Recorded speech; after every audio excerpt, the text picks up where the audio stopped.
Here we go with the biggest and best orc tier list in Warhammer 40k. Not only is it the biggest and best, but it's going to be the most comprehensive, accurate, and well thought out tier list you've ever seen for the freaking orcs, because we actually have a scoring system and a criteria today. As you can see, we have 5 categories of tiers they could end up in. The little number shows that the score that they can actually get. So right now, if you see next to me, I have our guest Vox from the Ops, so opposition here, with my cousin Christian, one of the people I play often, does really well in our local meta as well, regularly 4-1 GT type player. Introduce yourself, Christian. What's up, everyone? It's been a while since I've been here. So good to see you. I love seeing all the Waaghs in chat. I'm interested to see what you guys think is going to happen and which units fall in which tier. I'm seeing the big Bunka musical thing. I'm wondering, people are guessing what tier that's going to be. Absolutely. So let's talk about this scoring criteria real quick. I'm going to try to make it simple for the lads because we all some big thick heads here, right?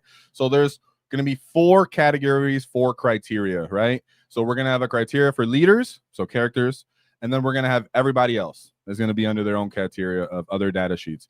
So the criteria are going to have 3 of the same points, so it's very simple in that way, but they're only going to differ in 1 criteria difference, right? So the leaders are going to have leadership synergy, and then other data sheets are going to have max potential, right? So how we're going to do this is we're going to give them a grade 1 through 5 for a score for each one of these criterias for a max of 20 points between all these 4 criterias put together, right? So then with that added up, it'll put what tier list or what tier it ends up in for this category. So we're going to have leaders going to be the detachment / list flexibility. How we're defining that is how much it can be used in multiple different detachments, obviously, but also what archetypes it fits, right? So we'll look more into that. Also, if it gets keyword benefits and stratagem benefits, that all falls under the category scoring of detachment / list flexibility. Then we have the utility of the unit / its proficiency, which is essentially its diversity in roles and or its niche rules. So 1 through 5 on each one of these, right? Then we have 0 through 5, excuse me, through each one. Then we have leadership synergy, which is going to be essentially the synergy between the leader and his bodyguards. Pretty straightforward, right? So it strats what it gets from the bodyguards. Gifted and then for the leadership synergy, and then we do points. Obviously, the cost effectiveness of the unit.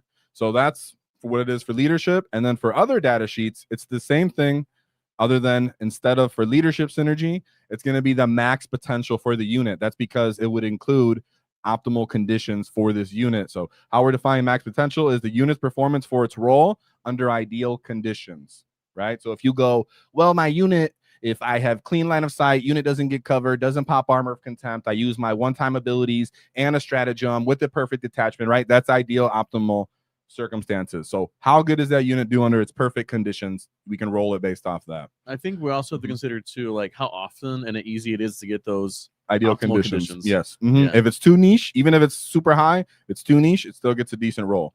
So 1 through 5, remember, for each one of these categories. Don't worry if you're not following perfectly. We'll get through this. All right, 0 through 5, because we're going to include, you can get a 0. You can get a 0, right? So some of your favorite or least favorite units, as you're going to find out, could possibly end up with a 0 in one of these categories. So we're going to start off. We have War Chief, which is going to score either an 18 to 20. Warboss, which is a 15 to 17, a Big Boss, which is 12 to 14, Lads, which is 7 to 11, and then Runts, which is 0 to 6. All right. So if you're in a member, remember the members got to see this already, the tier list categories kind of, and could give, if you guys came up with your scores, let me know. If you're in chat, of course, you can write what you guys got to think, because at the end of the video, we're going to recategorize this and read the chats and go through it. There's a conversation. You can change my mind. And if you're a super chat or anything like that, then you're gonna you can get an input during the video. Maybe you'll change my mind immediately. So if you feel like it's egregious and you need to say something to me and you want to support, go ahead. But we're gonna have a good time with this also, right? Yeah. All right, and then so we're gonna give a shout out to the guys and members already. Thank you, ECOP 5 Waaagh Taktiks memberships, and our boy Rick B fueling the Waaagh energy right away. Don't worry, guys, we'll give you more love for that, but it's very modest and humble of y'all. Let's start off right away with a perfect example that I think will make this tier list clear for you to get. Let's start off with grading. We're gonna start with all the characters first, but we're gonna start with the Weirdboy. So remember, for the Weirdboy, we're going to be going off the detachment, the list flexibility. That's one category. The utility of the Weirdboy. That's another category. His leadership synergy, so his ability to lead units. That's a category. And then his actual point cost value, which is a category. So 0 to 5 on these. So Christian, you can actually start off first. What do you got with the Weirdboy for a tier for his detachment? I feel like he's kind of limited in what attachments you would actually want. Like, he's kind of generic, but there's nothing that's like super special. So I think like about a 3, just kind of average. He's right in the middle of the road. And actually, that's kind of how I have his utility as well. He can be brought with a unit, and he can be brought by himself. So that is utility, especially before Snikrot about his point decreases. But now Snikrot he can just play his own lone op game like he's supposed to. So that means, what is he really doing? Well, he's just jumping. That's really all he does. That's the one utility he does. Not killing nothing special, not durable. He just get a flat, nice 3. Then you have his leader synergy. So he can go for a versatile amount of units, but he's not really getting too specific buffs from them, right? So if he's for boys, if he's for knobs, he's not getting anything from leading them. He's just giving them the jumping ability. Yeah, it's a one-way kind of like synergy or like parasitic. Like, he helps the boys, but the boys don't really help him. I know technically they do, but you're not taking the boys to buff the Weirdboy. You're taking the Weirdboy to move the boys around the board. And then so he's a 3 on the leadership, and then he's a 3 on the point cost. You know, he went up in points, and then you got Snikrot sitting at 75 now. So he gets 3s across the board. He would end up right at the end of Big Boss category, right? So he'd end up perfectly at the lowest end tier of Big Boss. So like higher mid tier, right? Big Boss is sorry, I don't know why I grabbed the Shokk Attack on. What the heck am I doing? I'm thinking. Now here's a contentious part, right? People might say, well, he's more utility because he does only what he does. I think it's easy to screen him. It's not unpredictable. Like, you know at the end of your movement phase where this guy can go. What are you gonna let him do? And it's not reliable. On a 1, he just messes himself up. So you don't get more utility verification for that, especially when you look at the Snikrot now, right? So I understand I could get rerolls for the breakers. Here we go. I understand that, right? 20 points cheaper Snikrot. What? Snikrot 75 and this guy 65. I'd pay 10 points for a guaranteed Snikrot to just jump. Yeah, and it's different units, and you can make him offensive, backwards, all like that. But it's still just the one thing he's doing. And it's just that one utility tool, and he's not really doing anything else. And he's not making those units better at killing or anything like that. He could be delivered in different ways. So it's really just right in that middle of the road average. Of course, we can come back to this if you guys want to argue, but even if I increased his score for utility +1, whatever, he would still end up in Big Boss category. So unless you're subtracting from any of his score, he still ends up perfectly right in the middle, which is why we did the tier list like that. And that's why he's the first example for this. He feels perfectly solid in 3 points for each category across the board, and he's viable to being brought, but he's never gonna just knock your socks off, right? So Weirdboy's getting right there. It's bottom, barely made the Big Boss category. Maybe we drop him down later, but right now we got him really at the right there in the middle, which is pretty decent. So let's start off now with the next guy that was maybe a little contentious, but he got some buffs. Let's talk about the Beastboss on Squigosaur. So what buffs did he get, Eddie? So he came down some points, about -20 points, right? I'm gonna put him right here just so we can look at him, right? People, Beastboss on Squigosaur. He came down 20 points. You should put him in the run section because that way that's gonna be the most empty section. That is mostly, it's mostly gonna be the most empty section, probably. Visualize. So Beastboss on Squigosaur. So let's talk about detachment flexibility, right? And list flexibility, right? So if free, 110 points, and then maybe this Beastboss the Squigs with him, are you really going to opt into him for the flexibility cost? What's his leadership buff? Not really. Forget his buffs. He gives +1 to charges and then free heroic interventions. That's like it. So don't worry, we'll get to that. But for detachment flexibility / list flexibility, he's kind of sitting at a 2. He can go kind of in Warhorde, kind of in Bully Boys, probably just the Hunt. And he's not doing much. I mean, you can put him in Warhorde, but you can put anything in Warhorde. Yeah, so I don't know if that's like a positive. I mean, it feels like you would just want him, honestly, just to hold an enhancement in the Hunt. That's the only scenario where I would ever. In Warhorde, Adwapa's Kill Choppa, that's old index where he would be like, Sure. dev wounds, doof, crack people, right? So whether you give him a 2 or a 3 here, right, for his detachment flexibility, because he can take enhancements, he gets a keyword buff, he can get, we're gonna give him a 2 for now for detachment list flexibility. He's not that flexible, right? Does he have the Warboss keyword? So at least he works on Bully Boys. Yeah, exactly. That's why he's at least Okay. a 2, maybe even a 3, because he can work in tactical, Bully Boys, the Hunt, War Horde. I feel like the Warboss keyword's doing a lot of the work here, the heavy lifting, honestly. It's okay. It's okay. He's still 3. We're just called a 2-3 right now. Okay. So 2. Then we move to utility. Pretty much a 2. Minimal. Maybe. Like, I'm giving him a 2s, 2. I guess, because we can pretend the enemy will let him heroic, but +1 at charge, it is Like, not a bad buff, honestly. There's times where you just want +1. It's not just utility like what he's doing with the leader, right? When you're talking about utility, it's like, what if I bring him alone? You gotta think utility is what is he bringing for the unit, not just this unit synergy. Utility falls under category of what is he doing for the list. He's giving orders. If he's tactical brigade, he's grabbing a second WAF. Sure, he's bully. But he's so the most expensive guy to give orders, right? Anyone can give orders for more expensive, or if it's Warboss, it's Big Meks. It's Meks Warboss keyword. So everyone, other one of those guys is less than 110. They can. I get it, but I'm just saying he's also tougher. T8, feel no pain, invuln 110. But that's point cost score. So we're saying utility. He's sitting at a 2. He can do a little bit some for you, but not really out of the box. He's down, even if he's getting a 2. For unit leader synergy, though, this is going to be the contentious part. I'm saying the Beastboss on Squigosaur is getting a 1, right? Now, I'll say it's almost bad when you bring him in the unit, or it's almost like a negative. Now, he can do Adwapa's Kill Choppa, that's optimal, so maybe you can give him a 2 there. But I'm talking about unit synergy, right? He's losing a toughness. He's not giving them really much of anything, making the profile bigger, making the cost bigger. It's almost a detriment altogether, them being together, and the buff's not real. You don't want to heroic necessarily with Squigs. You want Squigs to be in position to counter punch and hit you. So it's almost like a 1 or 2 for that, for unit synergy. And then for points to cost value, I'm giving him a 4. Okay, and keep in mind, leader synergy, he can only go with beast bosses on Squig Hog Boys. Why do you want his points to be 4? Now, yes, points value, right? Brought out to me. Shout out to Brandon. Shout out to Brandon, our channel mod. Shout out to Brandon. Big Mek, you've seen him before on channel. He helped me with some of this and finding out these definitions and criteria to make them more clear. He was like a guinea pig. Yeah. Let me see. Why is he efficient? He's efficient because he's 110 points. So he can be argued to be brought by himself for T8, 5 up invuln, 5 up feel no pain. And then he can still take Adwapa's Kill Choppa into feed the dev wound guy and run around as a dev wound guy, run around as a big thick dude. And then his base is round. He's not paying for pivot. So there's an argument that he can still be playing independently. He's not a monster. 10. He's not a character. Movement. He's fast movement, moderately fast movement.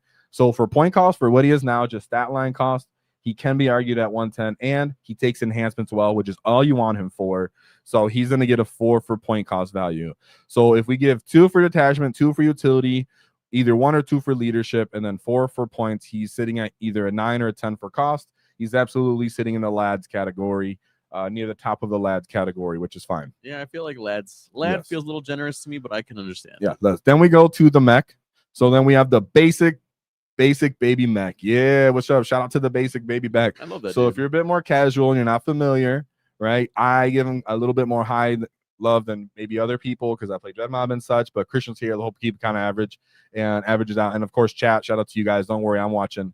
I see y'all. So for the basic Mek, detachment flexibility / list flexibility, right? How easy it is to put him on a list and have him benefit your list, serve a role, serve a purpose, and actually not be limited by the detachment. You can go first because I know where I'm at with this guy. The detachment, I feel like there's, I mean, the big one is he's an auto include in Dread Mobs. He just has to be there. It's just flexibility. Yeah, I mean, anything else that feels like a standout you want to Mek in? So 1 to 5, what do you give him? I'm gonna hear you. I'd say a 3. You only want him in 1 detachment, so he's not everywhere. But the one you want him in, he's really, really good. I'm gonna argue he can go to a 4 and maybe even a 5 for detachment. Now, hear me out. Because of his healing and his +1 to hit, he can do firing deck potential to trucks. He can give different monsters, vehicles +1 to hit, so he can be more versatile in that way. He can play by he's not restricted to a detachment, but then when he is added to certain detachments, that he's he gets a keyword benefit from them, right? So he can give orders, and then also he gives access to the Dread Mob, so they have the button. So he has synergy not only from just existing on his own, but then he has synergy from adopting traits and keywords, right? And this is why you can't ask points, because that's irrelevant to his detachment flexibility. Well, So you're going ahead. Yeah, but you're going ahead, right? I know, I get it. Yeah. But you're not comparing. That's why the scoring system is laid out like this, Sure. which is fine. You're taking each category individually and you're making them make sense and then rolling out those points at the end. So you're not comparing to anybody. It's how he's working right now. So I'm giving him a 4 at minimum for his flexibility, because he can play every detachment. I use them in I've used them in Cult of Speed. You can use them in freaking Warhorde sometimes. You can use them in Dread Mob. You can use them in Tactical Brigade, and he's serving real roles and he's taking real rules. And he can secondaries, give +1. He can do a bunch of different stuff. And well, that's more of utility, but he's getting a 4 for that. And then we're moving to his utility. So his utility, because the +1 to hit, like I was saying, just to go off of it, he can acting like a little lone op, everything like that. His utility, for similar reasons, is getting a 4. No, I think his utility is great. +1 to hit on Orks is more than +1 to hit on any other army.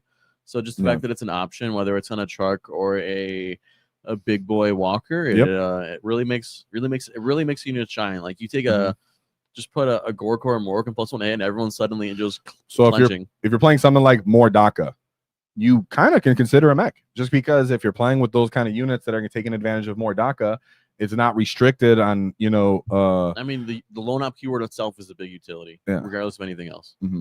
So he's got 4. Then we go to leadership synergy. He's got like a 2. You know what I'm saying? Yeah.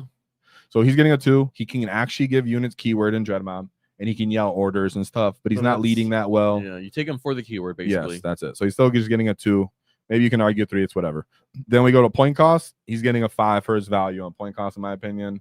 Most armies can't get a 45-point idiot that's just standing around scoring points, denying screens, deep strikes and reserves, and giving buffs at the same time, not being turned off by doing strats. Secondaries. He can still do what he's supposed to do, serve his role, and then just keep adding to that throughout the game for 45 points. Right? Other armies got something like that? No, I wish I had a 45-point character. Just idiot, just running around, can pretend to be a lone op sometimes. So overall, we got him at 4-4-2-5. He's sitting at a 15-point score for the solo mech. Boom. Then we go to Beastboss. I gotta put him there. He's a Warboss tier. He's 15. He's at the low. He actually did make, and when I went over this, he did go through that too. He is low Warboss tier, very low, but he's low Warboss tier. Then we go to a Beastboss. So we have just the basic Beastboss. Everybody knows the Beastboss and loves the Beastboss. People might be surprised if he gets S. He's not assured War Chief S tier, but let's talk through it. So we have detachment flexibility. So there's an argument that whenever you need anti-tank, you can bring this guy. But really, he's just really optimized for a couple. But when he's really optimized for those couple detachments, it goes a long way.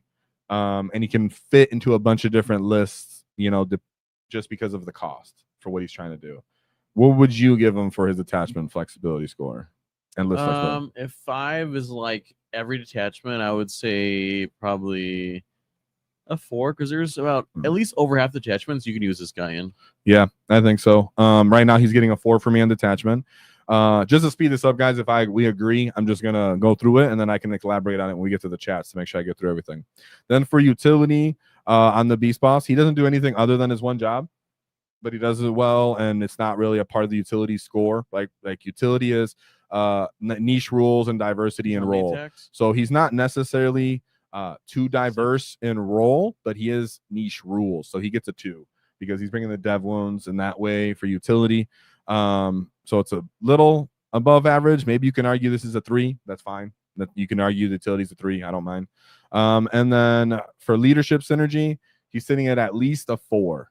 If he's not a 4, he could be a 5, right? So the reason he's a 4 is because he only does it for 1 unit, and he's not really giving the Snaggas anything. It's just a one-way street.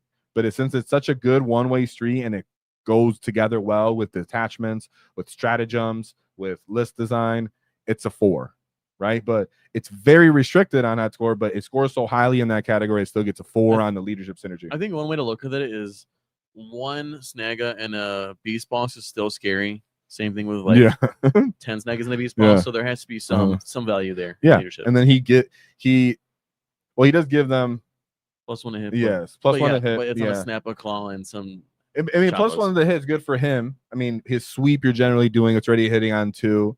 That's still for himself, but you're giving them plus 1 to hit, so that is good. It's when you're okay. going into like infantry and But stuff. I think the thing is, so you can still get a utility, but either way, it's a 4, maybe 5. Either way, when you get to the points for what he's doing, he's getting a 5. So whether you give him 1 plus 1 point or not, now this could be interesting because if you give him plus 1 for synergy and plus 1 for utility, and still give him the 5 for point cost, he could go up to.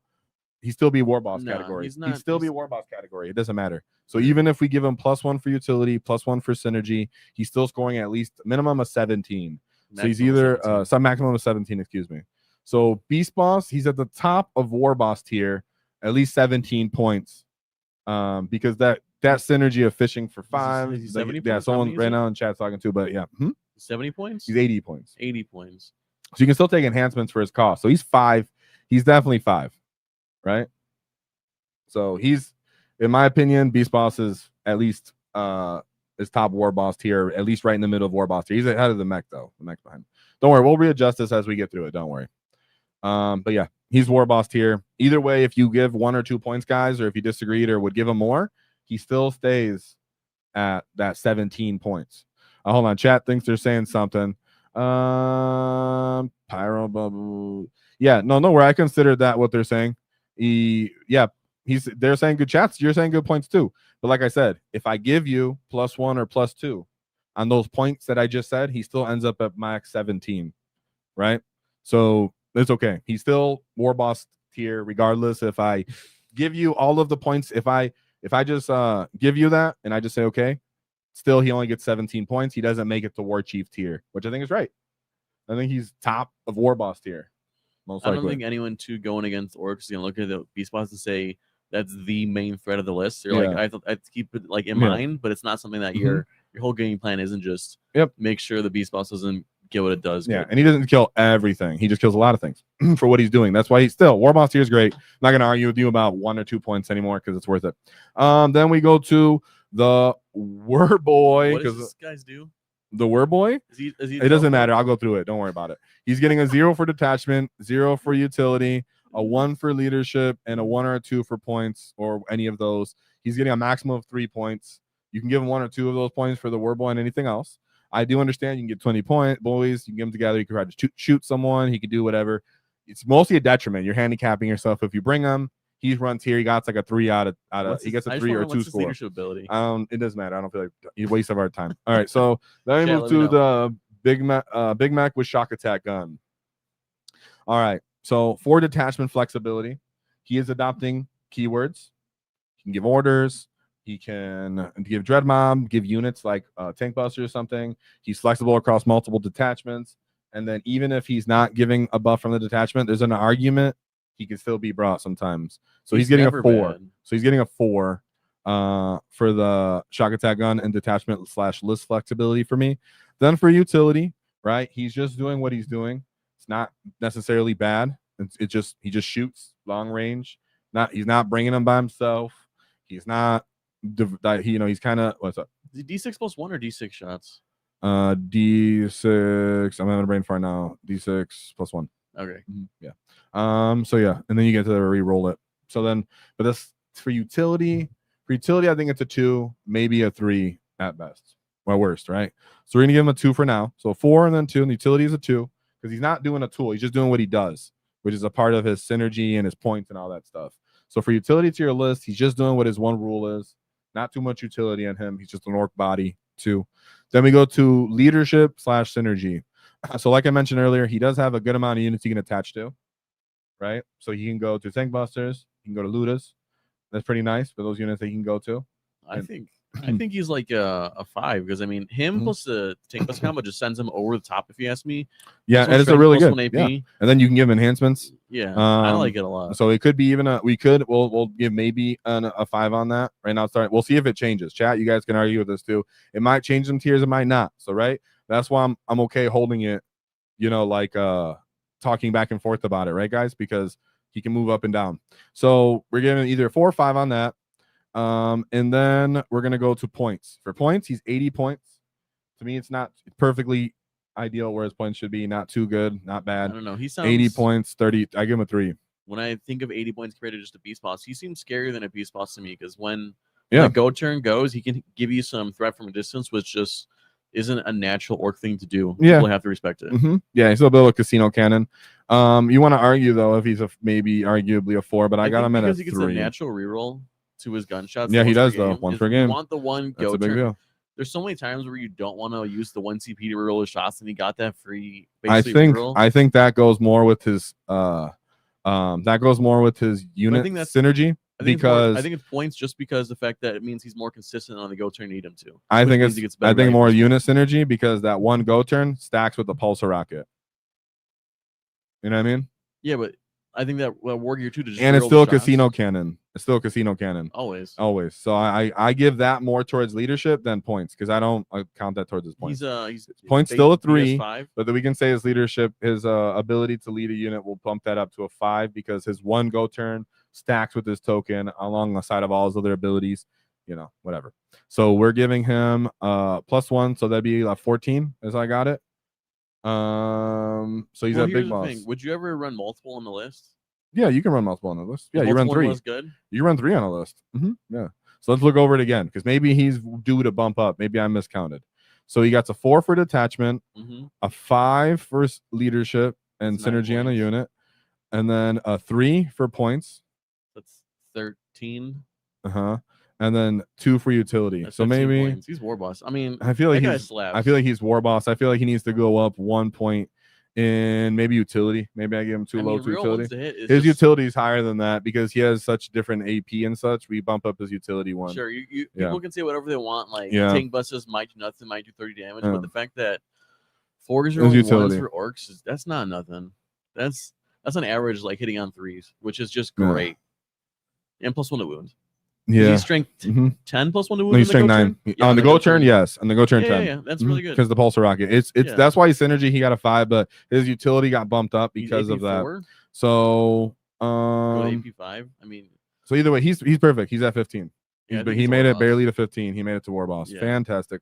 I think chat agrees. Thanks, chat. Yeah. Then we move to Painboy. There's not much versatility. It's like he does one thing, and it's either you have a 20-man boys in your list or you don't.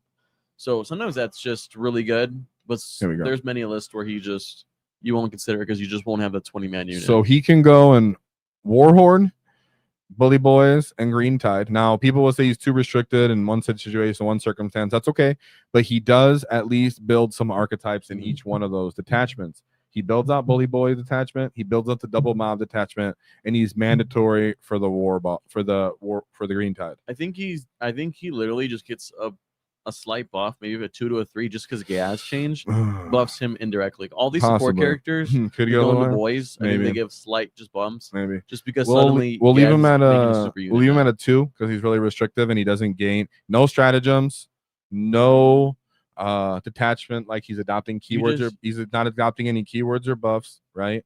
You just can't use him without a 20-man boy squad, so it's hard to just look at him indirectly. Yeah, because it's kind of a 2. I'm saying for now. Does your list have 20-man boy squad? If it does, you probably consider this guy. If it doesn't, you're just never looking at him. So he's at least a 2, maybe a 3. So then we got utility. He brings guys back.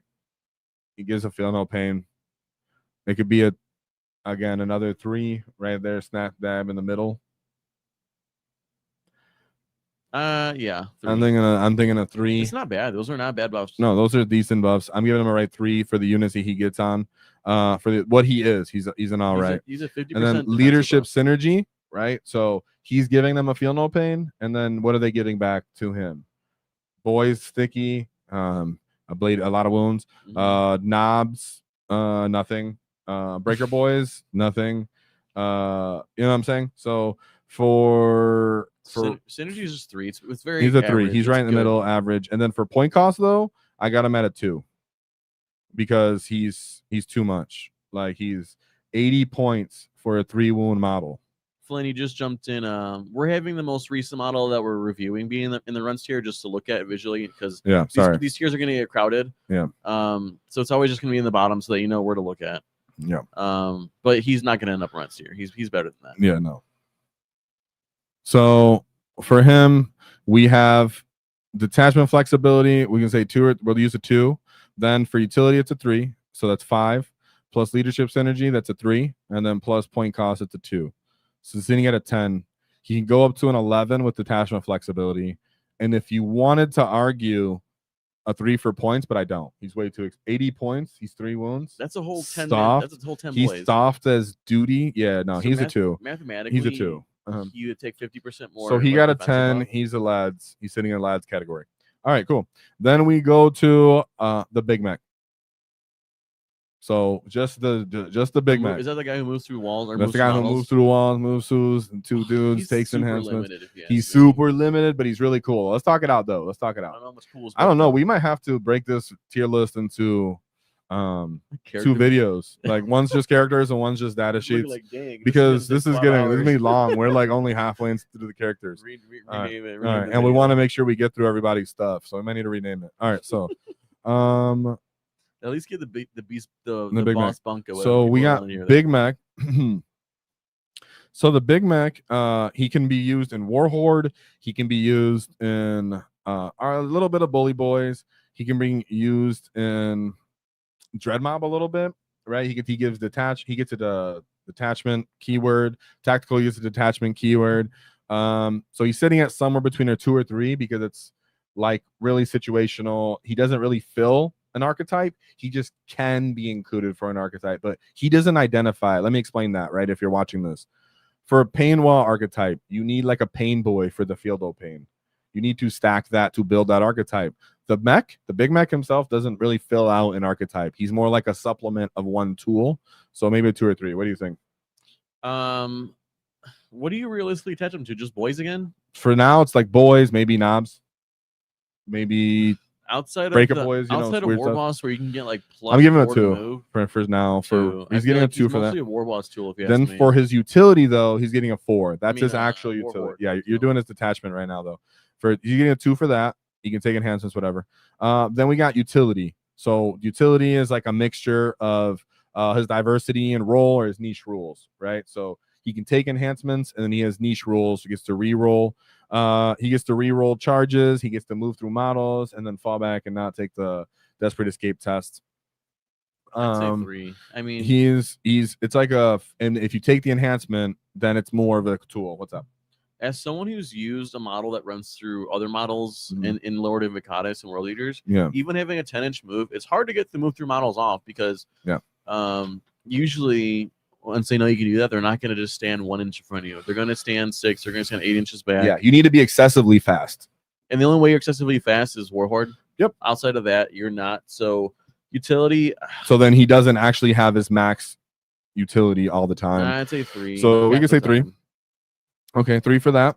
And then we're going to go with his leader synergy. So he gets enhancements. He can go on a multitude of units. He can go on boys, breakers, knobs, and he can go on shooting units. So tank busters, ludas. He can go on a mech. So he has a huge line of units he can be attached to. He can give a reroll once to hit, also for shooting units. So you would look at his line and you go, dang, he gives a lot of buffs, which is kind of cool. The thing is, it's circumstantial buffs. What's up? How many points is he? He's 75. Or 70. But remember, we're looking at the leader synergy. So don't. I'm just trying to compare to other leaders in that category. So then in leader synergy, he doesn't get all of his buffs off on whatever units he's leading. For example, if I'm taking him with the tank busters, and I'm giving him, you're getting reroll 1s, you're not using his other utility abilities or leadership buffs. So we're going to say a 3 on that. And then for his point values, we're going to put him at a 3, maybe a 4, right? There's other units, like he said, at a close cost for 70 points. But sometimes you'll pay the cost differential. Remember, the big Shokk Attack gun came down in points, so now it's closer to this guy, which is the one that you could actually like substitute, right?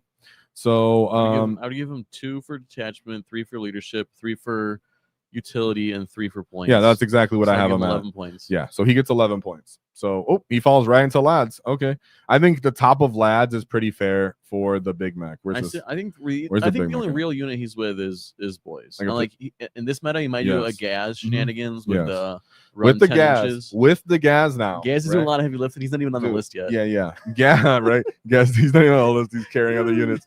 So Gaz, the combo is 20 boys. Here we go. Follow me, lads, on this dude, and you're hoofing it up the field. You're chucking minimum 11 inches, and then you're rerolling the advance because of his datasheet ability. So you're really getting it off. So yeah. Yeah, I feel like with the fact that most of these guys can be double leaders just because of the 20 boys saves a lot of their butts. I feel like if these were just like, do you want to put this character with 10 knobs? No, like never. It's okay. But the 20-man boys unit saves them because as someone who's been running a lot of hordes, like marine hordes, but whatever, being able to like have your movement unrestricted, it does make people think their game plans a little differently. So it's a real threat. It's just it is easy. It's not easy to plan around, but it is plannable to get around to where he doesn't use his leadership abilities that good. So I don't think he's a boss because he's not a threat. He's just a utility piece, and I think that's where lads kind of belong. Okay, I think he's the top of lads currently at the time of this recording. Maybe he goes up, but like I said when I just rated him before in the past, he's like confused, right? And shout out to chat. Remember, if you're just new here, there's categories and criteria. I think this is a good time to refresh. Remember, we're scoring this on the scoring criteria. So for leaders, they're going based off detachment and list flexibility. So can they be brought for certain archetypes and what detachments they can go into and gain keywords and such. The utility, so how proficient he is on his own or with a unit. Can he be scoring and killing? Can he hold down angles and positions like other different units can't? Is he diverse in that way with his rules? Then we have leadership synergy, so the symbiotic relationship between the leader and his bodyguard. How proficient is that buffing? And then the points, right? Points are really straightforward. What's the point value on this?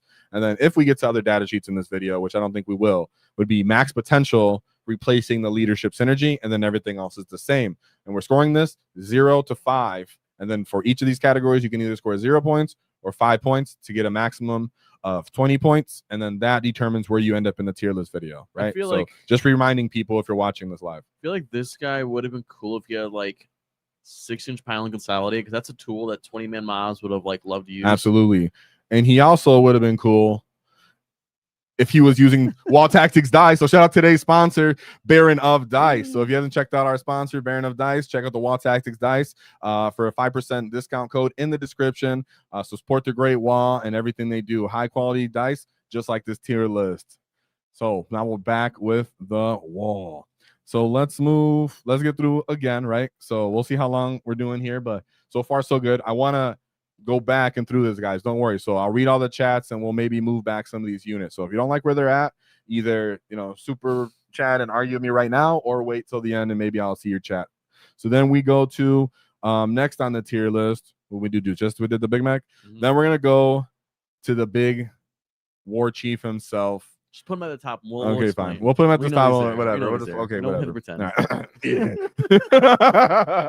So Gaz certain buffs is brand new. He can get in wagons. He's only 4 spots, and then Makari's 1.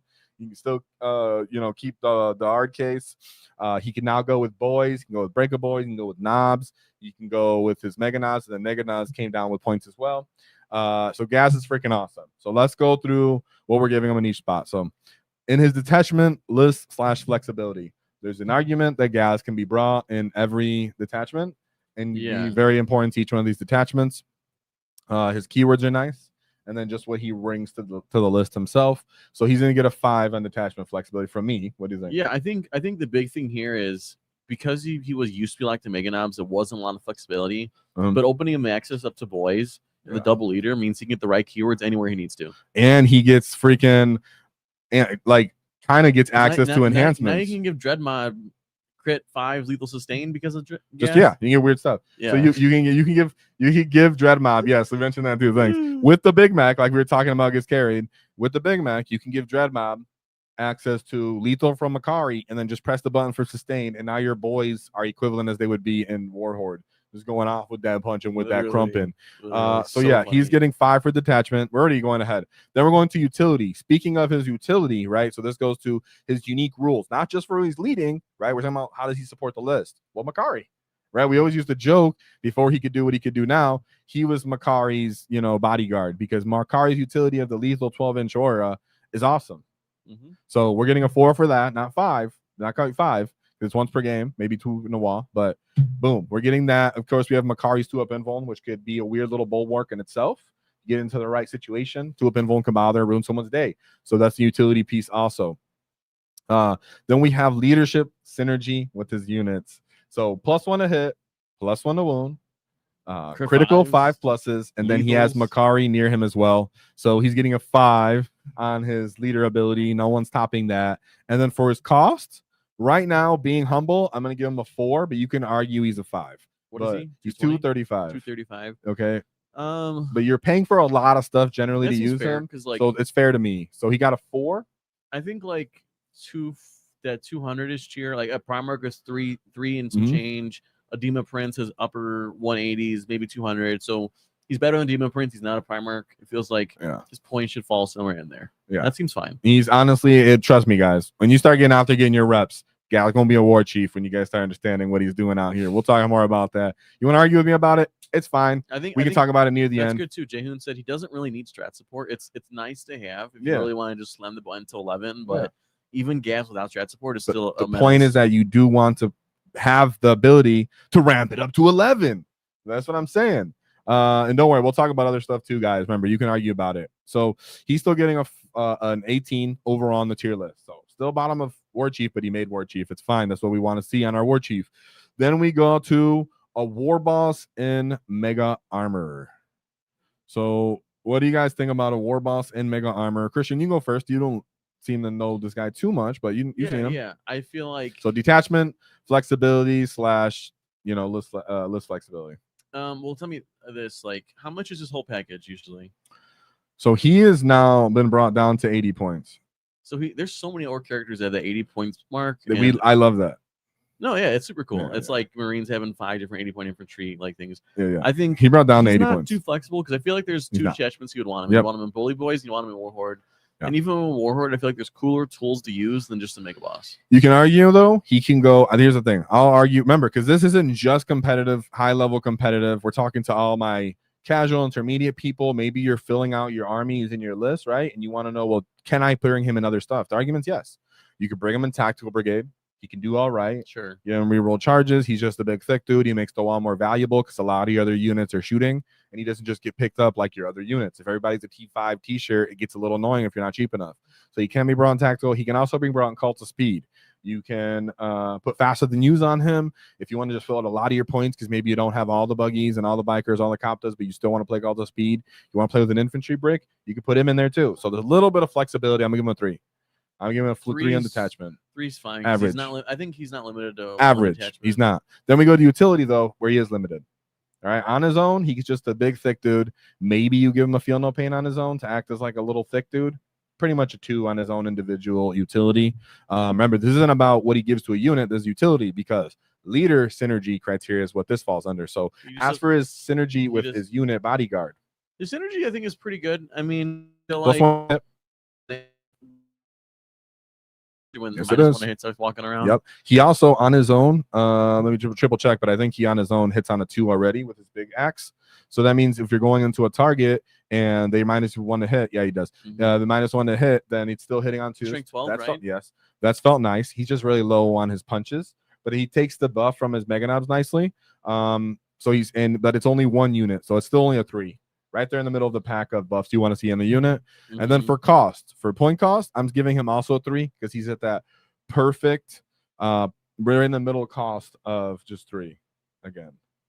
So we have 3, 2, 3, 3. So points would be a 3 also at 80, in my opinion.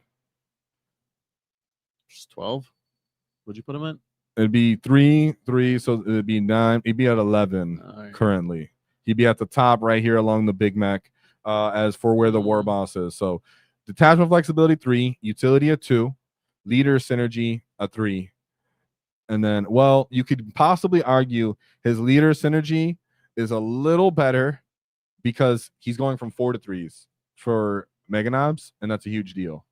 And then he takes teleporter and he takes the enhancements to make up for them being slow or whatever. No, I'd say 3 for you. Still a 3. I think +1. All right, chat. If you guys want to come back, we'll let chat argue on that. Right now, he's sitting at 11. When all you're doing punch, you just want to punch yes, harder. yeah, and think he can good. he's tanked some good stuff for me though with the feel no pain from the Mega Knot. So who can lead the band? It's him, Gaz, and then the Big Mek. We'll talk Mega Armor, which we'll talk about him right. later.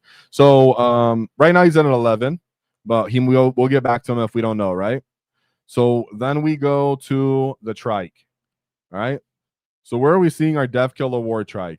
So we have detachment flexibility. Where are we putting him at? He's cult of speed typically, and then he's Warhorde. Those are about the. I mean, you use them as just like a movement piece more than anything. It feels like. So those are the 2 like good movement buff detachments. So those are the ones that make sense. It feels like. Oops, I just messed him up. He's kind of getting a 2. He's not really gonna adopt keywords that much.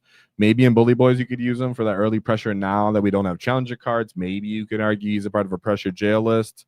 But he's not mandatory in any archetypes. He's and 90 points. He's 80 points. 80 points. Once again, another 80-point character. Yes, Orks. another 80-point character.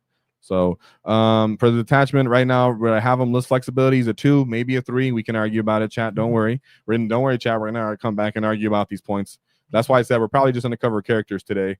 And then we're gonna go to his alone utility. His utility. So his utility is a 3. He could take enhancements, super cyborg body. He's fast to that 6-inch movement, really big base. He gets +1 to hit to his unit. He has decent strat access in some of these detachments, like Artist Nails or his reactive moves from Cult of Speed. So I'm giving him a 3 on the utility. What do you give him? I think 3 is fine. I think you also gotta say how his base is ginormous. So that's funny to hide, but it's also funny to move block. You can take up so much of an objective with his big butt. He's so silly. Because he's on the same base as like a little knight or knight. Something like that. Same base. He's not the same size as a It's a kill rig though, right? He's smaller base than that. Yes. It's big as heck. So anyways, he's a 3. And then for his leadership synergy and buffs, I give him a 3 also. Like I said, he gives the +1 to hit. His unit really appreciates when they use strats with him attached to them. Right? So, and yeah, he can cover a whole objective like Brandon said. Shout out to Brandon. Yeah, so he's getting a 3 for that. And then for his points, he's getting a 3 as well for that 80-point category for just being a war boss, for being big and fast and tough. So he's getting an 11-point cost overall, sitting right there again at the niche of top lad with these other 3 characters, right? So these 3 characters, guys, if you want to argue, right, at the end, these 3 top characters and lads, we can do that because they're all sitting at 11 score right now. So be ready to engage or whatever it is, super chance, whatever you're going to do. And then we have, but we'll leave him there though, 11. Okay. Then we're going to move to the Weirdboy, which I already did.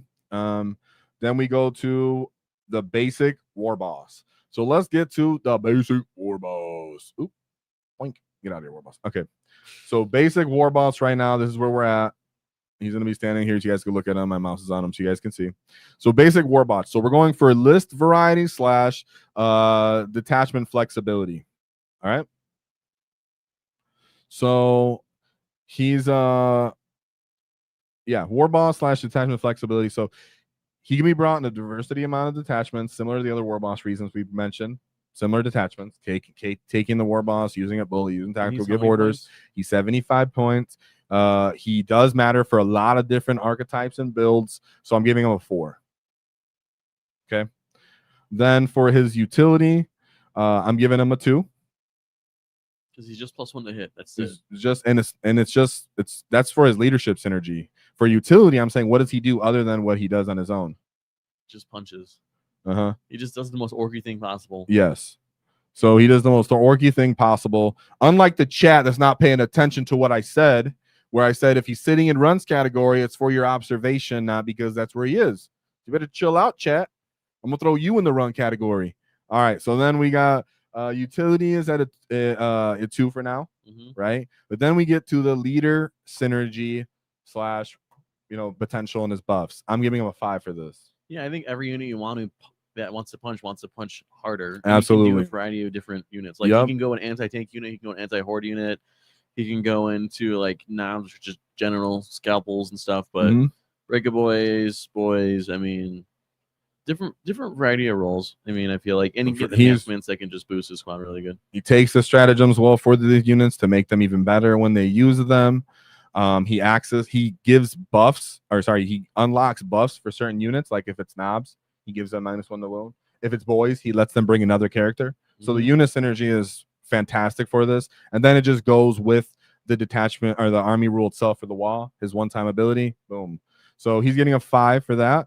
And then he's getting a 5 for his cost. For 75 points, even with the little increases, I still think he's getting a 5 for his 1 go turn. How he works in the army, the units he synergizes with, for an overall score of 17 for the Warboss at the top of Warboss tier. I feel like if you're giving him a 5 for his cost, then the 80-point characters need a 4, which makes me think that the mega boss deserves to be a big boss. If 75 we'll go to that. That's a good argument. 75 is great, then 80 is still good, which means I think he needs the last bonus point. I think they should be honest. All three of these guys could be argued to get bumped up. I think Trike and Mega Boss. Let's see what they get. We're going backwards too early, but that's fine. No, so the Warboss Mega would be a 3, and then the Big Mek, I think he's sitting at a 3 right now. So I think he said, though, yeah, you would say all of the 80-point units that we have right here would go up. 80-point characters that get +1. That would only be him and the Trike. That's what I said. Just the Mega Boss and the Trike. That's fine for now. We'll put him there for now. I think that's if good. You value +1 to hit so much we as do. a 5, then I think we do. Even on the bad we times, do. It's a 4. Yeah, that's true. I think we could argue that for 80 points, the amount of wounds they are and the toughness they are, they can go up. Right? There we go. So at least they go up Big Boss because, like Christian said, they can go up. Can you make an extra row in the tier list right now, or do you not know how to? In the model. Can you make a 6-row tier list instead of a 5? Oh no. So then we're gonna go to the next character. Just reviewing. Then we're gonna go to the next character would be after Warboss. So Warboss right now 17. Remember, chat, like I said, if we go back on this, you guys want to argue, we can. Don't worry. This is where they're sitting for now. I like how chat's engaged. Like, shoot, man, I don't know. People are already saying they want to see Warboss go higher. Maybe we just move these guys higher so they can move higher. Then we go to the Big Mek in Mega Armor. No, he's not a runt. If chat would pay attention, he's gonna be sitting here so you can look at. So now we're doing the Big Mek in Mega Armor. So he's got 4 right now currently for me for detachment flexibility / list flexibility. So he builds out archetypes. He could be a bully boy. He really matters in like every single tactical brigade list. He takes enhancements all right. So he's sitting right now currently a little bit as a 4 for me, maybe a 3. I would lean more towards 3 just because he's Mm-hmm. only with the mans, and mans aren't in every type of list. Well, he's going to flash gets too. So I forgot flash gets. So he's anywhere from a 3 to 4, right? We can argue about that. I'll hold it off for now. I think I'm a little bit more towards the 4 category, but that might be because his rules bled over into 4. It might be a 3. He does get access to Dread Mob because he's a mech, and then also Tactical Brigade from that. So he gets access to keywords too. So but that's still kind of 3-4. That's cool. We'll round it back out. Then we go to utility. So he gives a 4-up invuln. He can regen a model, and he can heal a model once per game. Okay. I'd say that's like a 3. And then he gives reroll once to hit, which isn't great, but once in a while kind of semi matters. But the units he attaches to the flash. No, I'm just talking about his utility and then his own, right? But for his utility, what kind of gun does he have? He's a custom Mega Blasta, pretty much. So 3 shots. Yeah, I think outside of Brigade, he's kind of like bland, even though he can fill out Bully Boy's list, but that's it. It would be just kind of those 2. He does in certain archetypes. Probably a 3. I'm still giving a 3 for that. Yeah, I'd say 3 on a good day. I'm saying a 3. Yeah, I'll say a 3 on a good day. For now. And then we go to leadership synergy, which is I have a 3 also for him. Maybe a 4, but he doesn't get +1 to hit, right? And that means Mega Knobs hit on 4s. No, he doesn't shoot well. You look at him mostly with like his potential is max is when you put him the flash gets -1 to hit, and then Fort Manwall means they don't just fall over. Sure, yeah. But I mean, and you just want him. I have him a little. This kind of list. You never want 2. It feels like that's exactly the only time I've ever seen him was for Bully Boys. And in that case, right? So I mean, that's the only time I've ever seen 2, so not too much. I got him as a 3. And then for points at 90 points. That's Kind of a lot. expensive. Yeah. Right now I The have new him a orc- 3, could be a 2, a little expensive when we looked at everybody else. That's more than 5. It gives a lot of kits. enhancements. Yeah, and then the Mega Boss came down to 80 points. Woo! 90 That's points for an orc arguable. character. Mhm. Yeah, that's like, a lot. That used to be more than Karn. Yeah. That's crazy. So 2, 3. I'd say 2. 90 He's kind of points expensive. I mean, as heck. Snikrot's He's only 75 now. Like, 5. you have so many good characters. He's for orc. fantastic, and like for how he holds, right? So he holds really well. So I'm still giving him a 3 or 4 for his lenient synergy, but his cost himself, It's like a 2. 90 points. You cringe every time you see 90 points go to your list for this guy. Like, It's that's a big chunk of orc yeah, list. kind of. That's a big Yeah, chunk. that's pretty expensive. So I'm gonna give him a 2. Yeah, it costs 135 in tactical. But I mean, he's great in tactical, but So you need to get value out of him. Like, once you get Okay, that yeah, yeah. cross that 120 point So he's threshold, at you need to get 2. value. So we have right now he's either a 3 or 4 for detachment flex. So let's look at it right now. If we give him a 3 for detachment, 3 for utility, 3 for leadership, that'd be 9, and then +2, it'd be 11, which would make him a lad currently where he's at. If he got another point for the detachment to a 4, he'd be a big boss. I'd say Uh, he's very, like, realistically, I think he's one-dimensional in the fact that he's Yeah. a tactical brigade dude, and that's about it. Yeah. Um, he gives them the 4. I like that. I I mean, do. if we're looking at So max Mhm. synergy, then he'd be Yeah. big boss because in his best day, Mhm. he's great. Yes. And On I his think- best I day, think he's great. he's And that's great what I'm in saying. runs On tier, his runs oh tier. yeah, I hit him for myself. I'd say He's best at the day, he's bottom great. of I'd runs have him big tier. boss. I'm giving him 3. I mean, I give him a 4. Yeah, so he's getting a 4 for how that. many orc characters are 135 and you still put them in the list? Like, Yeah, exactly. that's an exclusive list. So Yeah. I mean, Mhm. the fact that he's 135 and people still consider him means he's not So a he legend. got 3 He's a boss. detachment, 3 for utility, 4 for leadership synergy, and a 2 for points. So he's barely sitting at the bottom of Big Boss. Sorry. I'd say he's barely, Yeah, alongside these guys, I feel like Because they're there's- all I almost want to treat Mhm. him like epic hero because there's like one version of him that's good and that's it. You never want to like have 2 of these guys unless yeah. it's, And like, isn't that kind of like all 4 of these guys almost? Besides the heat, maybe in bully, but like in the before, other than when you like lean into an skew, all these guys are just one time kind of bringing. You know what I'm saying? So I think they fit. That's fine. I think big boss category is good for them. When you bring them, you're like, hell yeah, I brought them for a good reason. But yeah, they're not blowing anyone's socks off. They got big boss category. I like that. Then we go to Snikrot with his new point cost of 75 points. So detachment flexibility, list anything, flexibility for anything. 75 points. He got a 5. He could do going anything. everywhere. Going anywhere. 5. Then we go to utility, at least a 4.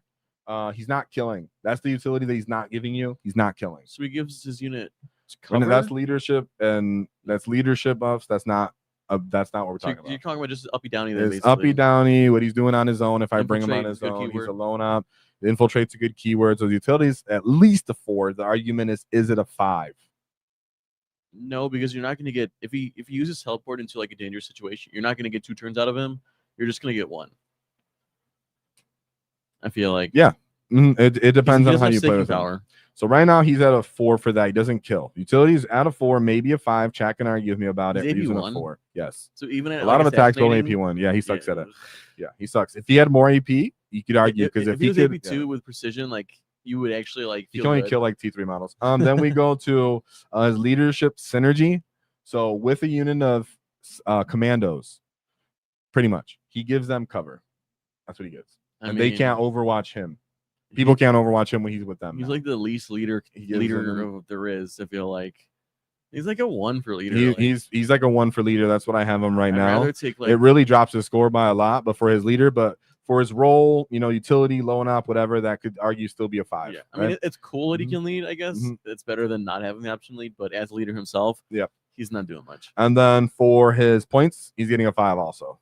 Yeah, I think 75 is a great price Mhm. point for a Yep. loan up. Like the Space Marine guy is around the same. I think he's like 70, 75, and he's like the same kind of role as a common lieutenant. Yep. He's for 75 is really He's- good value.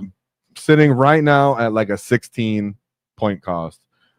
If you argue that he could be anything more on utility and synergy cost, but I think there are going to be lists that just don't bring him.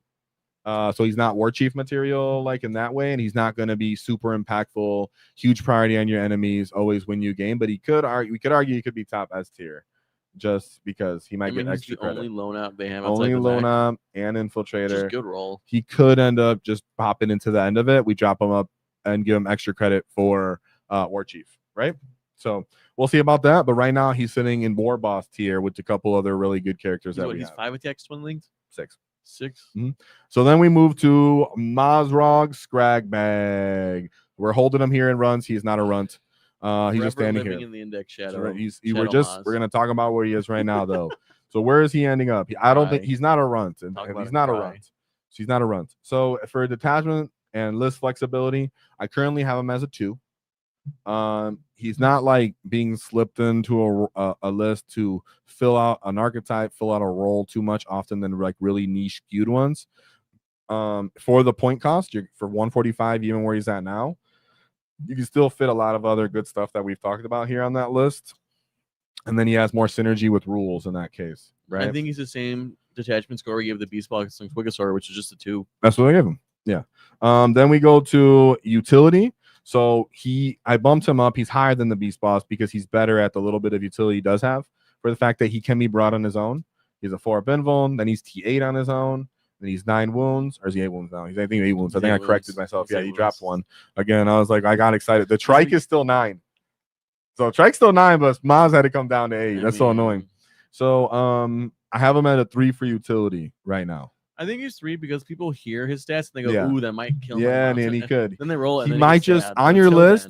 On your list, he might just be the guy that you only own, and you're like, "Well, I hope he just kills my friend's demon," because that's. I mean, the utility have same as his utility that like world leaders get access to, which is just a 4 damage anti-monster. Yes, dude. Exactly. That's what his utility. Just tears it up. So I still have him as a 3 for the utility on the list. I think that's cool. I think if he was more AP, he'd give him more utility. Yep. But and then for leadership synergy, I got him at like a 1 or 2. You could say a 2 because on a 4 up only. No, it's weaker from the toughness, so he's sitting at like a 1 or 2. And like, a lot of these quicks just get picked up in shooting. Yes, and then he has no leadership ability. You might roll with one of them, right? And then maybe yeah. I mean, if anything, it's good because he can give himself fight on death and like in the middle of an activation. But that's. And then for his point cost, 145, I think just bumped him up to a 3 instead of a 4. Yeah. So he's at a 4. He's at a 3. He maybe wish it was a 2 before. He came down 20 points. I actually still want him to come down more. I mean, for 145, I mean, like you said, you compare it to like the Mek leading flash kits for 135, and the value you get from that 135 is crazy value for 135. Yeah, you're paying more than that and getting so little value. Yeah, you're getting it's not. So it's not there. No. So he's barely a 3. So overall, his score, it looks like he's got a 9 for Mozrog, sitting at the higher end of lads, which is probably about right.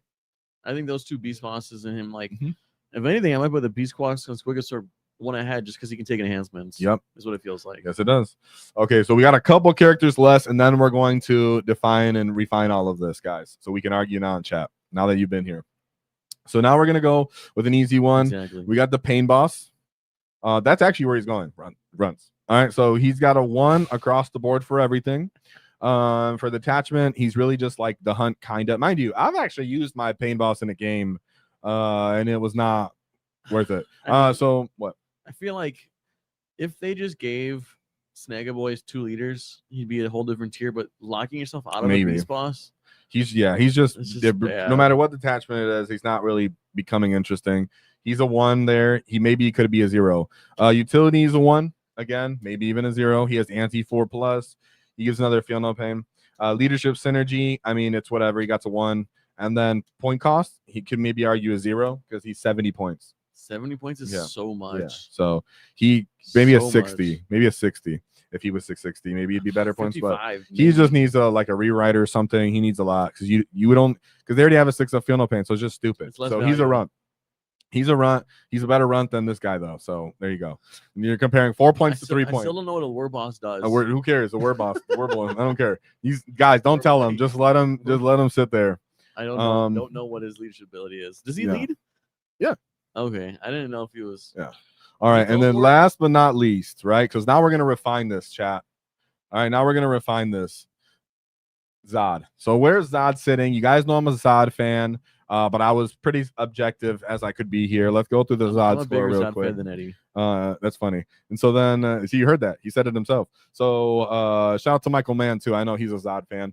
And my boy Big Mek Brandon. So a lot of like people are Zod fans, but you might hate him. So detachment, flexibility / list flexibility. So he can be brought on just about any detachment or a large variety of them because he's not necessarily dependent on the detachment. He's dependent on the Waaagh itself. Yeah, I think that's any detachment, if you ask me. And then he's also only 170 points for his package. Kind of, people might think it's a lot. It's okay, but for how much OC and that's a different argument. But for what you're getting and the cost and how you can fit into multiple lists, kind of help fill out one of your lists if you're a certain person that just collected him or has them. He's a 4 for me. You never have to roll a dice, and this guy is 5-star utility without rolling a single dice. And yeah, we're at the utility now. Utility is Zod's a 5. All right, so Zod's a 5 for utility. Absolutely love that. His scouting, his moving 12. It's very unique rules, which is how we're identifying utility, diversity in roles and niche rules. So he has his one role that he does. It's unique for tar pitting people and moving fast and having scout. So it's a 5. And then his leader synergy. You could argue here. I put it a 4. Maybe you can argue it's a 5. I say leadership synergy is he gets +1 to hit, +1 to wound, and then -1 to wound to his unit. When he's with that unit, then he also gets the scouting on it, and then he also, moving 12 when he's leading the unit on the wall. This guy's scouting is so good, he literally rewrote the rules. So then, yeah, for real. And then, so leader synergy right now where I got him, he's sitting at a 4. Could argue it's a 5. Remember, because he's with that unit, he becomes more killy than a Warboss. No, I think it's a 5 for leadership synergy. Like it's crazy. He turns Grots into amazing. A tool, like a tool. Amazing. Like Grots don't exist in this role Yeah. without him. People are like, "What the heck happened?" Yeah, he just redefines. It's a new unit. It's not Grots. It's true. It's Snikrot. I was trying to be humble because I'm a Zod fan, but it's irreplaceable. You cannot have a second Grot unit do what he does. No, I know. You can't have a second. You can't have any Orc unit or people in 40k do what he does. Generally speaking. So yeah, hits a 5. Moving 12 with his 12-inch reacting move is just everybody hates him. Oh yeah. You played the 12-inch. You put the 12-inch. Oh, we got a super comments. We got Boo Zod Grotz already. Super for the revolution. Thank you, Fighting Fedora. Whoa. Hopefully, Mrs. Fedora didn't crump you recently, but great job to you again. Thank you for the love and support. You've been around for a long time. I want to address this. He doubles the cost of a Grotz, but he's 90 points. Okay, but 20 Zod Grotz are worth more than 40 regular Zods. Yeah, it's just totally different. It's not a cost thing. It's what he is. Like you can have 40 Grots can't do what he does in one turn. You just can't replace it. Nope. And then then it comes to his actual point cost. So his actual point cost, he's actually got a 3 for me right now, but there's an argument he could be a 4. So he's 90 points now. I think 90 3 points is fine because all these other units for 80 actually like attached to real units and buff real units. Like sure, at the end of the day, he's buffing Grots, and so +1 hit, +1 wound is great, but it's 1 attack, strength 3 or some stuff like that. If he was still, I'm okay. Example, guys, you think I'm playing, right? Then don't laugh. He's laughing because he knows. So I played Stampa with max killicans, and I had Zod on my list. Perfectly filled out the list, guys. Perfectly 2,000 on the nose. I think it was like 2,000 on the nose, whatever. Either way, that list doesn't work anymore because I went up 10 points. That actually got me mad when it happened. No enhancements on that. Yeah, and the list was like, I think it was like 1 Baby Mek, and then like 18 cans and Zod and a bunch of Grots, and I was like, perfect Stampa list, 2-1 barely, and then boom, I can't even use it anymore for fun. So his point cost did take a hit, so he is a 3 on that. And honestly, that messes with the score because now he's a 17. He didn't make it to War Chief tier, and I think that's fair because he's not necessarily building the list around him. Now we're at the point that we can and he's way more lethal than a Warboss and all that in most cases, right? So now we're at the point we can argue with chat. Yeah. So and he's a close strength and he's +1 to wound. So all right, guys, let's talk about this and reconfigure this based off chat and a little bit what you guys are saying. Of course, members and then super chats, whatever, you guys are going to get priority on what you're saying, but I'm reading overall, and we're going to go through the units and then kind of reposition the argument and then see if chat can sway us a little bit. We're gonna go over the Warboss tier. I think we already fixed Big Boss tier, and I think Lads tier is fixed in place. If I get enough feedback in chat, maybe I'll go back and look in Big Boss and Lads. Do you think Painboss is worse than those two? What? Beast bosses? Do you think the Painboss deserves to be the bottom of the The ladder? Painboy? Pain, No. He can go. not Painboy. I'm sorry. Yeah. Yeah. It's No, he can go. I don't. Yeah. Weirdboys. Yeah. It's like half the If you're talking about the order, yes. But right now we're talking about okay for order. We want to do the order. Fine. We do the order from top to bottom, and then we're gonna chat right now. You got time to think about it. Look at the screen if you're just listening. Leave a comment after the video. Let us know. Remember, you can just do your own score here at the end, guys. That's what makes this easy to follow. Boom. So we have right here between the two runs. Yes, the Painboss a little better. Then we go to Lads, right? Then we go to Lads. So bottom of Lads is Beastboss. Okay, he got a 9. I think that's fair. Then we go to Maz. You got a 10. What's up? Yeah, I think those two are fine in Lads because you're bringing them just for the body they bring and not much else. I feel like even then, yes, the two Beastboss, yeah, the Squigosaur boys. GW is just dropping them enough in cost that you're starting to consider them because now they're just efficient for their cost, which everybody talks about. That's just whatever. Then we go to Painboy. He really matters in some lists, but other than that, he doesn't matter at all, and he costs a lot for what he is. So he's staying at Lad. He's a one-trick pony that does just one trick. He's like a 10. I think I scored him a 10, so that's fine. And then at the top of Lad's category for an 11, which you guys want to chat, let me know, would be a Big Mek. He gets an 11, very niche. I question this just because I feel like I've seen more Painboys than I have Big Meks. Yeah, overall. That's fine. Yeah, I know, but I'm going also off their like. Weirdboy's better than those two? I think that their max synergy is yes. I think the max synergy is getting off, but how many Weirdboys you're bringing? And right now, Green Tide is one of the worst. You're used to bringing them, and then 20-man unit of boys haven't been being used at all. They're only being considered now because gas more. They haven't been being used for like 6 months. So because the 20 boys went up in cost, right? He kind of went down, and he still went up in cost himself. So yeah, even though I know you've seen him a lot because I use him a lot when we play and such, he's still right now where he is in the meta. He's right there. Okay, so I have a question in this for chat too. Who's the best support character for Gaz with 20 boys? Who is the best to bring along? Right now, I might say the Big Mek. This is what I'm going to make video on it. Don't worry, guys. We're going to do the math and shoot and stuff. But I might say the Big Mek might be it, right? But these guys, look at the 3 guys we're talking about here. Weirdboy, Big Mek, Painboy, they're all right around each other. So this is why we're doing this now. All right. Then we go to the Weirdboy who barely made it into Big Lads because he's been brought on his own just for what he's doing when these guys I think don't. Because he has solo utility. Yeah, he does. He does have solo utility and mobility. And he's how many points for the? He's 65 now. You could argue you could drop, but what would you take off for his? He scored 3 across the board. What is he less at? What could he possibly score less at? I think he's fine because, like I said, you can throw that solo piece in everywhere. Like I gave the score for why he was. He got 3 across the board. Yeah. Painboss is down here because he costs too much, and he has no utility on his own, and he can't kill anything. He might get lucky, but he's never killed anything. He's really just I give out the buff. He's living off his detachment value and his unit synergy value. That's what's even making him a top of Lads. So the question is, I think the big thing that we have to ask with this tier list is how good are 20 boys? I feel like is the big main hidden question. That'll be in the next one anyways. But so far they're pretty solid. We'll just say they've been every tier list are about an A at least. They're around the middle, top of A tier usually for the whole edition. So then we go to the trike, like you said, because +1 it hits awesome. And the Big Mek, he's sitting there at the similar because he is really important in detachments. He really makes lists really matter and gives them identity and brings very unique rules, which is what we like. That's where he got a lot of his cost value. Big Boss, Warboss, and Mega Armor made it there. Just enough, like you said, the +1 to hit really, really matters a lot for the one unit he's a part of. He does appreciate the feel no pain. There have been times where him just staying alive has mattered a lot when people clap back because he's so thick. I think you can't precision him with that feel no pain. No, he's crazy. Really yeah, it's crazy. Very rare that people actually try to kill him.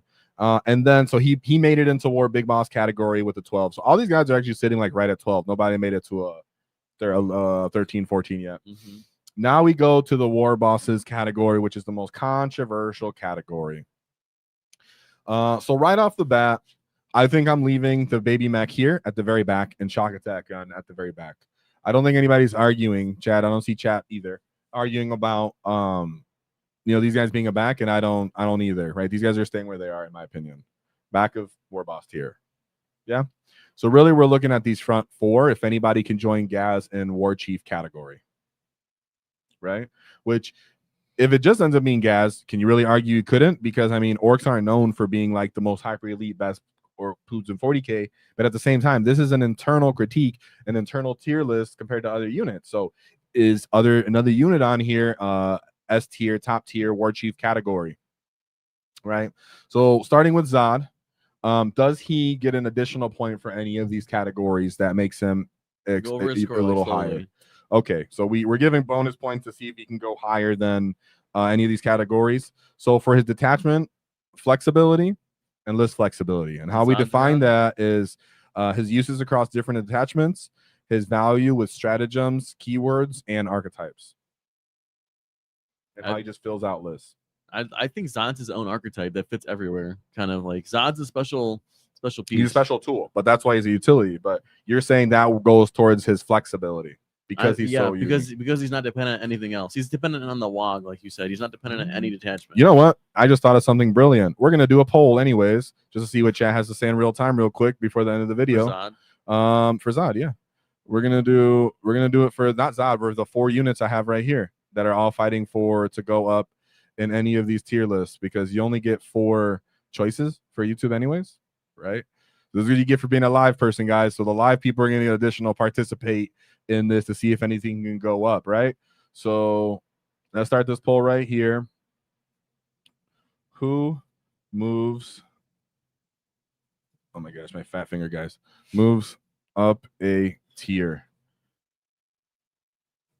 Warboss, Zod, option. Zod, not Zod, sorry. Snick. It's Snick and Beastboss. Sorry, guys. The keyboard's farther than it should be from me, and I'm messing it up. Don't. He's laughing, but whatever. All right, ready? And then if you think none, just write none in chat. If you think they can all stay where they are. Is this multi-option? Or you can only pick one. It's only one. All right. So someone can move up in chat. Then we go to. I'm gonna leave him where he's at. Then we talk about the Warboss. So the Warboss, I think, is quite flexible. Here's what I'll argue for the Warboss if he goes up in points, right? He has a 4, but in reality, when you look at his how, like, say you're just a modest orc player collector, right? And you have a themed Snagaboy list, but you pick up a Warboss. No matter what detachment you're playing, there's an argument that you could just bring that Warboss with whatever unit that he is, that he can attach to that you own, and fill out the points in any detachment with that. You could argue he's a 5 for his detachment / list flexibility. He can just be used for his cost to fill out anything with any other unit he attaches to. Sure. That's his argument.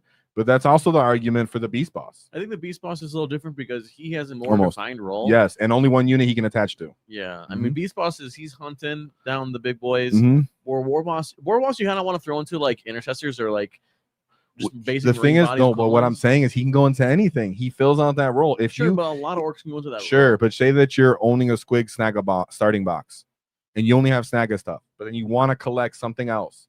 You want the most flexible, diverse thing to go along with whatever the next thing you're going to own is. Sure, I think so you do a Warboss, and then owns at least 2 Warbosses. And then you can say, well, I only have a little bit of points left because the Painboss sucks. I'm just going to pay for a boys instead. Let me see what. I'm going to. I don't know if you saw this. Is Eddie's. No, don't do it. Stupid. And so then the Painboss left. So I think the Warboss is going to. Where's the Warboss? So I think the Warboss, in my opinion, might be a 5. Right? And so far, the chat's actually agreeing that he could be a 5 because the Beastboss is very specific to one unit. The Beastboss is very specific to one unit. And then Snikrot is just not killing anything or doing anything. And yeah, he's not in the same unit all the time. Exactly. I kind of want to slip him in here. Wait, you only have him as a 16. So even if he +1, he's not enough. Because his utility, he'd be 5/5. No, it'd be 17. So it'd be 5. 17 is Warboss. Okay. No, yeah, he would go +1. So utility would be not a 2, it'd be a 3. That's only 17. 4 + 3 + 5 + 5. It'd be 5 for the detachment. So you want to give him +1 +1. Yeah. Because you would argue his utility is the amount of units he can go in. Also, he already got a 5 for the flexibility and then for the detachment. I think he can be argued for an S tier unit within our codex internally for just all around all collectors. I do think he falls up in that. Looks like chat agrees, so that's fine. Let's see a little bit more for chats, but chat's winning by a lot. That Warboss should be up there, and I think most people agree that he should be. And I think the more I think about it, he should be in the Warboss category. He is awesome. If you need if you're just a collector, you got boys and you just need more punches, one little unit to get in skirmishes, throwing on some boys. If you're playing against your friend, you want to crump his greater demon, you put a breaker boy unit. If you go into a lot of power armor armies, elite infantry, you put them on knobs. That's utility. He can fix holes in your list and detachment. He gets +1 points for both those categories. He has to be. He's an 18. Absolutely. So, he's an 18. I feel like he goes in. I think he goes in Warp Chief. I think I'm leaving there. You think he fits in Dreadmount? I think he fits in the Warp Chief. I think if you're an Orc player and you have just like 160 points left, you could do much worse with Dreadmount than him. Yes. I mean, you could bring him and he just on the wall, he goes out there and does something. He's what, 10 attacks on the wall? 9.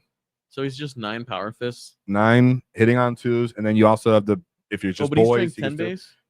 Base 10 and then 11. So he goes to 11. That's I think I like him because of the base 11 and being accurate, like you said. I'm giving him that. I'm giving him that. And then one last more touch up. The only argument here would be: does the Weirdboy get to drop with his other utility / gets? I feel like because he might cost now that the Snikrot came down. I feel like he costs too much at 65, and then the Big Mek 70, right? Warboss 75, the 10-point difference for like a niche you might get off. So I feel like he's gonna sit down here somewhere like this. Oop, not there. Somewhere like this. These guys are all pretty close to each other. He's an 11 in my opinion. They're all boys associated. Like those are all pieces that you'd associate with boys. But here, if someone wants to, they could bring them with other units. They're second fiddle. Yeah, they're second fiddle, but they can be brought with other units if you just have the points for it, or if you're trying to be unique. Yeah, people have brought Big Meks with the knob or whatever. There's other ways you could put them. So I'm gonna put them there. So I think that's where we're at for this. I'll let tier list go for a little bit longer, see what chat has to say.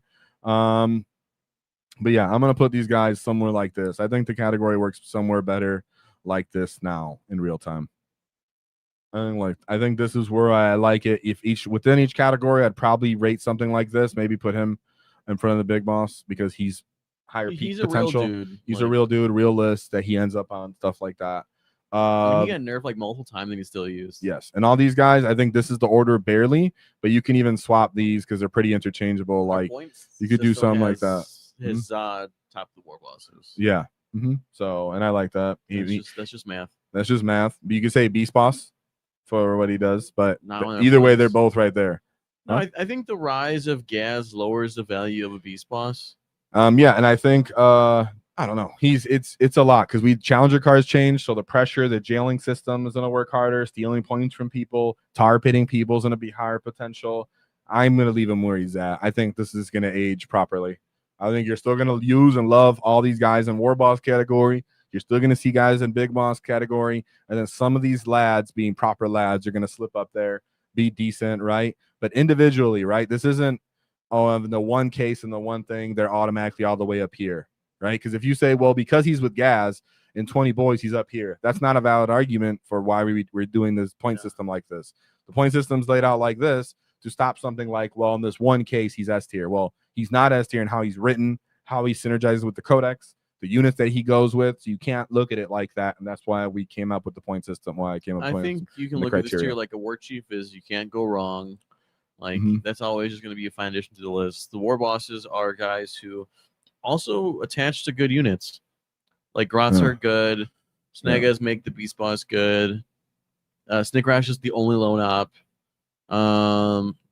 The Shokk Attack gun is just he's a centerpiece around their anti-tank. The Mek has the lone up, and then the +1 is also hilarious when you have 10 tank buses in a truck, and suddenly, oh, I'm just kidding, I'm hitting on 4s even though I'm in a truck kind of thing. It's just like lone up is good. Like the list where you want a Mek is good.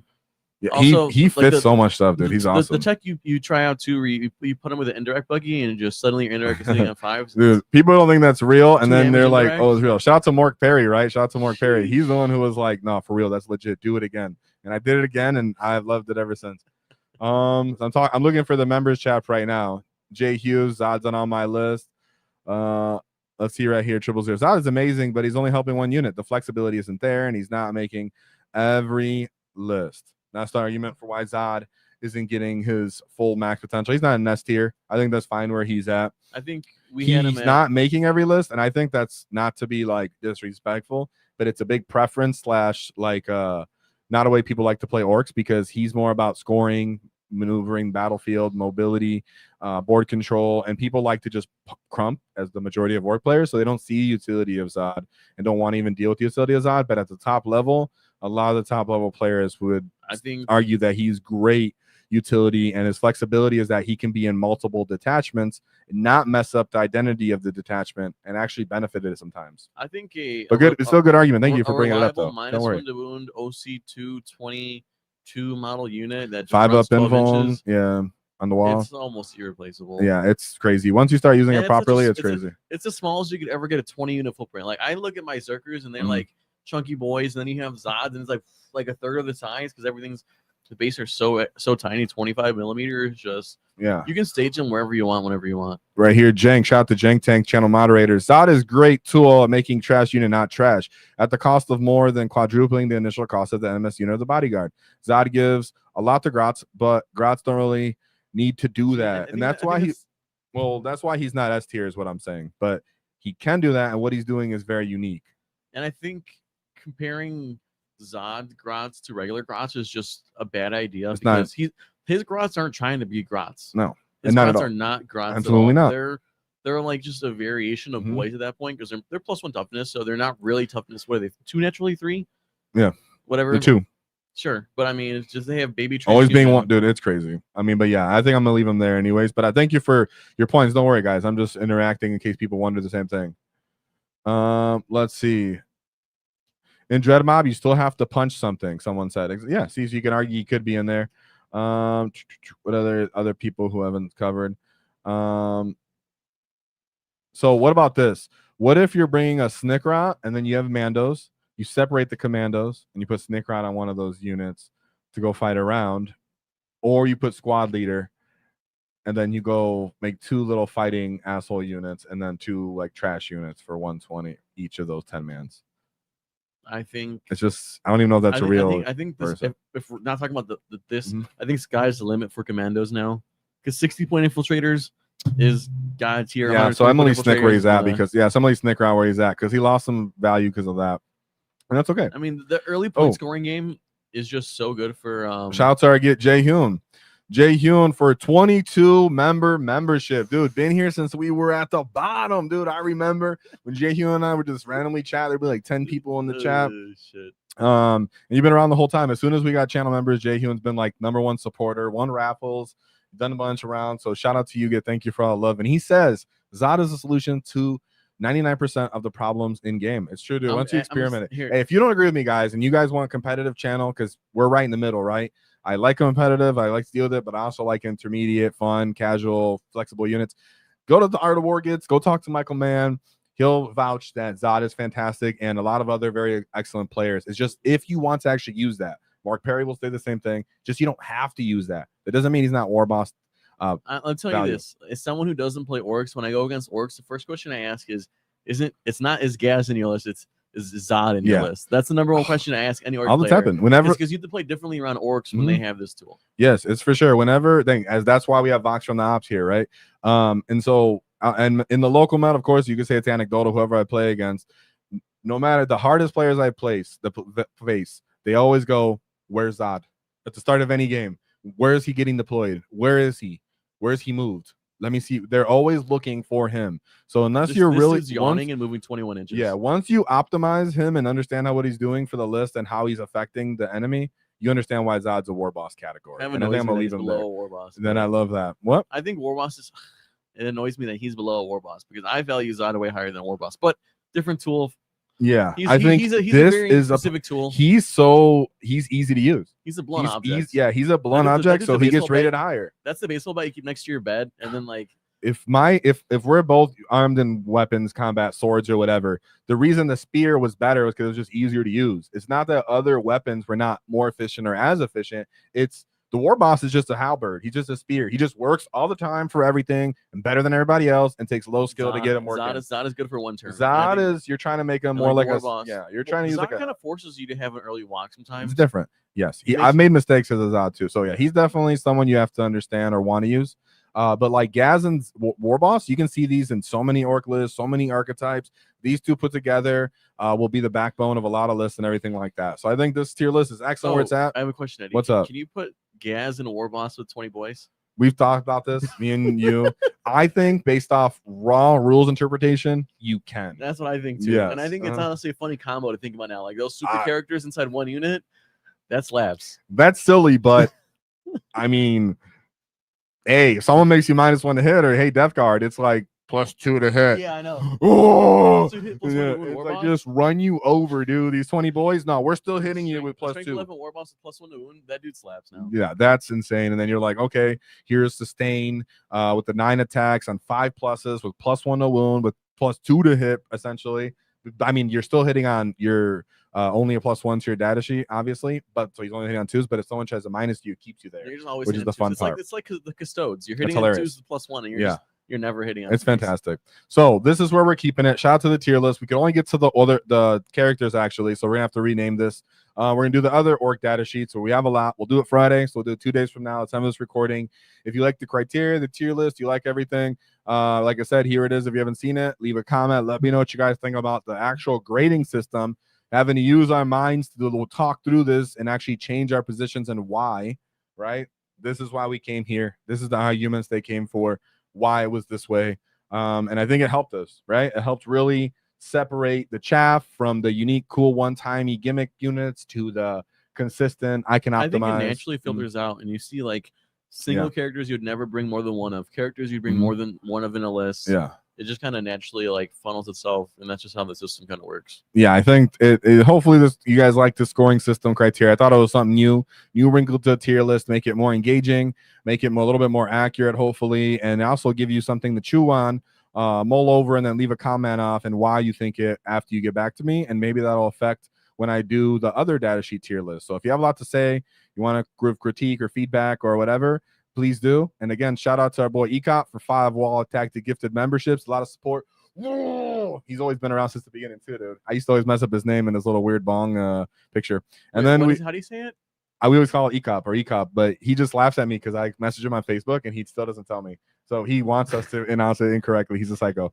And then we got Rick B, another big supporter. Whoa, for 5 Waaagh Taktiks memberships. Thank you to both of you. It's very gracious. Rick B, it's nice to see you around again. You get thanks for the support and love. I know you weren't yapping in chat, but you're definitely supporting the great Waaagh. That's how we bring you all this content. Had the big blow up in the channel. 130 live. So thanks to you guys for that. That's a big deal. Huge numbers for us. We love it. And it means a lot. And yeah, I think we covered everything. We're about an hour and a half in. We'll do the next one next. Like I will do it next for the boys and the other data sheets. I think we have a lot to say about the rest of the orc data sheets and everything. And yeah, and now we have a criteria and everything we'll get through. Hopefully this makes sense. So yeah, I think everybody loves it. And and then we got also my boy McFatson. What's up, McFatson? Always got something good to say. Shout out to McFatson. He says, shout out to Warboss for being Crusade mandatory. I bet you he is. When you can just throw him in with any enhancements and throw him in different detachments, he can get out of hand. And thank you for the $2 super chat. Essentially the first super chat of the night. And thank you a lot. So I appreciate it. And hopefully you agree with the tier list. And he is mandatory in that. Oh, and the Fighting Fedora came back and he said, for the revolution. Whoa! I know. I love my revolution dice, dude. I have some for the revolution dice. Super fun whenever I play Dread Mob and such like that. So yeah, let me know what you guys think about the tier list system and what's going on. If I did good, how we did. And shout out to Christian for joining us. Thank you very much in that. With that being said, there was always one thing to keep in mind is don't cross our wall because we'll not get T-File. Whoa!